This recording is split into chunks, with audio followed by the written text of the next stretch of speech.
Hey, let's talk about the inheritance immediately. We were shocked by my sister's words. I wonder how much of Grandpa's inheritance I'll get. Assuming it's $1 million. She was so cute when she was little. When did my sister become so obsessed with money? My name is Kiera. I'm 35 years old. I'm a single woman focused on my career. I have no plans to get married anytime soon, and I'm enjoying my single life. I work as a caregiver. As people often say, caregiving is indeed a tough job. There's a lot to do, and building relationships with the people we care for is challenging. It can be physically and mentally exhausting at times. But just hearing a client say, "Kiera, thank you so much. You always help me out," gives me the strength to keep going. It makes me truly feel that I'm in the right job. Kiera, is it time for you to finish? I'll take over. As I was washing used towels, a coworker called out to me. I'm always grateful to you. Could you take care of the rest? Of course, have a good rest. It was 5 p.m. She had the night shift from then until morning. I was supposed to do night shifts too, but I had special circumstances. My workplace understood and accommodated my situation. I am truly grateful for that. I thanked the staff who were on the night shift and quickly headed home. My house is about a 20-minute drive from work. I'm home, Grandma. Hi, Kiera. My grandmother was preparing dinner for my grandfather. Grandma, have you eaten yet? I'm just about to. Then let's eat together with Grandpa. All right, let's do that. I live with my grandparents. The reason is to take care of my grandfather. It might be rare for a grandchild to take on caregiving, but it wasn't forced on me. I chose to move in. I lost my mother when I was young, and it was just my father raising us. He was often busy and worked late on weekdays. So, my younger sister and I were often left at our paternal grandparents' house. I loved their cozy home with my kind grandparents. However, my sister didn't feel the same and was often rebellious toward them. Grandpa's house is so old-fashioned. Grandma's clothes are so lame. My father and I would sternly scold her every time, but she wouldn't listen. She forgot how much our grandparents cared for us and did whatever she wanted. The only time she acted sweet was when asking for pocket money. Our grandparents, who doted on us, would give in and hand over money to her. This was a common occurrence. Even after starting her job, my sister would come to our grandparents whenever she ran out of money. When she got married 5 years ago, she even demanded $10,000 as a wedding gift. My father and I harshly reprimanded my greedy sister. What do you think Grandpa and Grandma are, anyway? Huh? It's their grandchild's wedding. They should be generous. My sister was as unreasonable as ever. You need to stop this. You're being way too selfish. My father scolded her severely, but in the end, our grandparents gave her the $10,000 as a gift. I told them it wasn't necessary to give that much, but they said, "It's all right, it's a celebration," and gave it willingly. It would be bearable if she at least showed some gratitude, but neither my sister nor her husband did. They acted like it was their right to receive the money. That's why I didn't like my sister and her husband very much. Since interacting with them only made me frustrated, I kept my distance after her marriage. 2 years ago, my grandfather suffered a stroke and became bedridden. We considered placing him in a facility after discussing it with my father and relatives. But my grandmother was adamant about not being separated from him. I will take care of him until the end. Even to me, it was clear that my grandparents were very close. The idea of forcibly separating them was heartbreaking. However, my grandmother was over 80 years old. Taking care of him alone would be tough. That's when I made up my mind. I decided to move in with my grandparents. I owed them so much for raising me. I wanted to repay their kindness. And as both a caregiver and a grandchild, support them. I requested a transfer at my job and moved into their house. Now, my grandmother and I take turns caring for my grandfather. This was the reason I couldn't work night shifts at my current job. I am incredibly grateful to my workplace for accommodating my request. They really let me have my way. Grandpa seems to be in a good mood today. My grandmother said as she wiped my grandfather's body. Yes, he looks like he's smiling. Even though my grandfather was bedridden and couldn't speak, my grandmother and I somehow understood his feelings each day. It's hard work, but I can do it because I love my grandparents so much. That's how much I loved them. One day, my grandmother was out for a gathering with her friends, and I was at home taking care of my grandfather's meals. "Grandpa, is it tasty?" My grandfather said nothing. But I felt his gentle eyes expressing gratitude. Just then, the front door opened roughly. "Oh, you're here, Kiera. What are you doing here?" My sister barged into the house. Even though she's family, I was a bit annoyed. "Nothing, just came to check on Grandpa." As if she really cared about him. I thought so but didn't say it out loud. "So, how is Grandpa?" "Nothing much has changed." She asked but didn't seem very interested. "By the way, where's Grandma?" "She's out right now, but do you need something?" "Not really, just wondering." "What is she up to?" "Still, this house is as old as ever." My sister looked around the house as if she were evaluating it. I grew more suspicious, sensing she had some ulterior motive. "Hey, has Grandma told you anything?" "Told me what?" "Grandpa's inheritance." I was utterly exasperated. Grandpa is still alive. Why bring up such a topic? It's incredibly disrespectful. Why are you even concerned about that? Because it's better to discuss these things before it's too late. It's less hectic that way. That's enough. Did you come just to talk about this? What's wrong with that?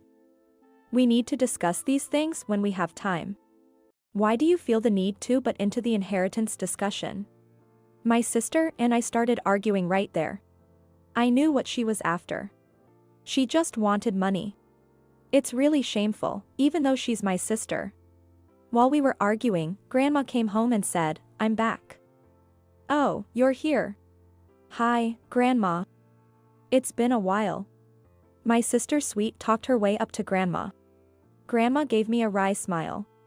"By the way, Grandma, can I ask you for a favor? Could you lend me some money? I'm a bit tight this month." Grandma looked troubled, so I stepped in. "Come on, you're a grown woman." "What are you saying?" "Stay out of it, Kiera." I'm asking Grandma. Can't you see you're making her uncomfortable? Not at all. A grandchild is asking, right, Grandma? My sister looked up at Grandma with a pleading smile. Her intention to get money was all too obvious and tacky. "I'm sorry, I just paid at the gathering and don't have any cash on hand." Grandma skillfully deflected my sister's request. "Oh, really? Okay, then. I'll be going now." My sister left without further fuss. I sighed with relief and looked at Grandma. "Sorry about that, Grandma. You have nothing to apologize for, Kiera. I bought some cakes, let's have some together." Grandma smiled gently. What a troublesome sister. What does she mean by a bit tight this month? Both she and her husband work and they don't have kids, so why are they asking for money? I soon found out why. It turned out that my sister and her husband had bought a house. Neither my father nor I knew about it, but they were building a large 4-bedroom house. Construction had already started, and it would be finished in 6 months. What's more, it's in the heart of the city. Building such a large house in a prime location, is that really okay? Since Dad hasn't provided financial support, maybe my sister's husband's family did? But I shouldn't be worrying about that. If they already bought the house, they must have passed the loan screening and have a repayment plan in place. Or so I thought. Just before my sister's house was completed, Grandpa passed away. He developed pneumonia, and it took him quickly. Grandpa's funeral was conducted quietly according to his wish beforehand, but I was devastated by his loss and cried throughout the funeral. Grandma was the one who comforted me. Grandpa was happy, Kiera. You took such good care of him. So, don't cry, let's send him off with smiles. Grandpa was happy. That one sentence truly saved me. Grandma's serene face was unforgettable. After the funeral, when the family gathered at Grandma's house, my father, Grandma, and I reminisced about Grandpa, sharing our memories. While we were enjoying our conversation, my sister was restless, whispering with her husband and unable to sit still. Then, she spoke up as if she'd made up her mind. "Hey, what about Grandpa's inheritance?" Everyone in the room froze. It hadn't even passed a week, and she was already bringing this up. My father quickly tried to stop her. "What are you saying? We need to discuss this now before it's too late." She was saying the same thing she did when Grandpa was alive. Her mind was always on money. "Come on, let's talk about it now." She excitedly tried to push the conversation forward. "Considering the size of this lot and the land value, it's roughly $1 million, right? When did she even look that up?" While my father and I were dumbfounded, Grandma calmly sipped her coffee. "We have to pay for the house.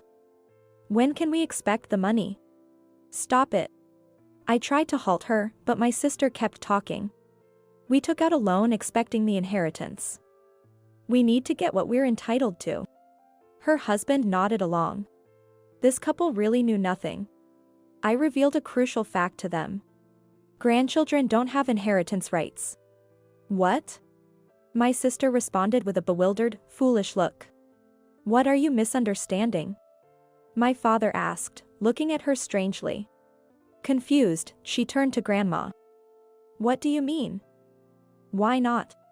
Dad stepped in to explain. "The heirs are the spouse and the children. Grandchildren aren't heirs." "No. I didn't know that." "How can that be?" She looked shocked. "What about a will? Didn't Grandpa leave a will?" "There isn't a will. Dad said to distribute the inheritance according to the law." "What? Then how are we supposed to pay for the house?" My sister and her husband looked utterly devastated. "What payment are you talking about?" When I asked, my sister said, "Grandpa's inheritance was supposed to come in, so we set a large down payment. The due date is next month."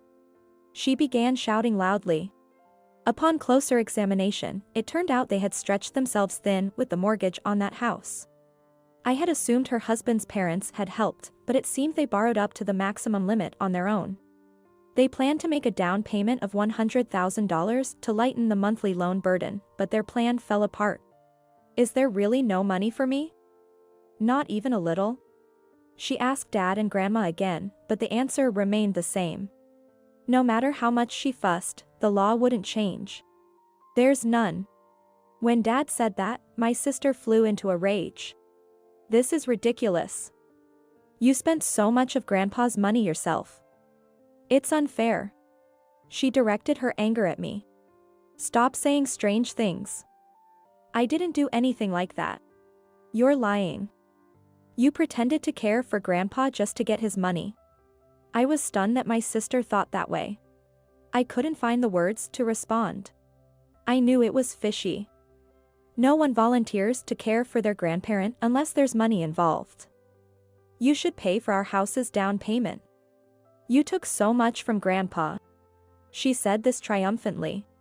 I was so hurt and angry that I could only bite my lip. Then, Grandma, who had been quietly sipping her coffee, spoke up. "How dare you say such things to Kira? You ungrateful wretch." Everyone was shocked by Grandma's firm tone, normally so gentle. It's ridiculous to rely on someone else's money, even if they're family, to build a house. "But, Grandma, we really need help. Handle it yourselves." Grandma's sharp words silenced my sister. "You need to reconsider how you're living. If you continue like this, you'll ruin yourselves." My father's words made my sister tremble. Feeling awkward after Grandma and Dad's firm stance, my sister and her husband left in a hurry. Later, my sister and her husband couldn't secure the down payment by the deadline and tried to switch to a full loan. But their application was denied. They never even set foot in the new house and had to give it up. Despite her tears, there was nothing they could do. In the end, they were left with a $200,000 debt. My sister lamented, "I shouldn't have bought a house, but it was too late." She now works day and night to repay the debt. It's astonishing that both she and her husband didn't understand how inheritance works. Since losing the house, my sister has repeatedly asked Dad for money. But Dad, unwilling to easily lend her money, firmly refused. She also came to me, saying, "Please, Kiera, help your dear little sister." What a dear little sister indeed. Of course, I didn't want to help her either, and I told her, "Sorry, but I don't have the means." In truth, I have enough savings, but I have no obligation to lend her money. There's no guarantee she'd repay me anyway. Why? You could help me out since I'm in trouble, she said weakly, but I remained unmoved. Let this be a lesson to you, stop relying on others. I offered my advice, but I wondered how much of it would actually sink in. By the way, Grandma. What is it? After a while, since Grandpa's funeral, I asked my grandmother about something that had been on my mind. Why did you say that to my sister back then? I was curious about the true meaning behind Grandma's harsh tone. I had never seen her so angry or heard her raise her voice before. Because she said such terrible things to you, Kiera, after all you did for Grandpa. No matter how much I love my grandchildren, I couldn't forgive her for saying that to you, my dear granddaughter. I was so touched by how much Grandma cared for me that I couldn't hold back my tears. Kiera, thank you so much. Grandma, I'm the one who's grateful. When I'm gone, I think I'll leave this house and land to you, Kiera. Don't talk like that. It's not appropriate. Having such a wonderful granddaughter like you makes me feel so blessed. I feel ready to go whenever the time comes. Even though Grandma said that, I wanted her to live as long as possible. I was filled with the desire to cherish her for many more years. I'm determined to be a good granddaughter. Grandma, thank you for everything, and here's to many more years together.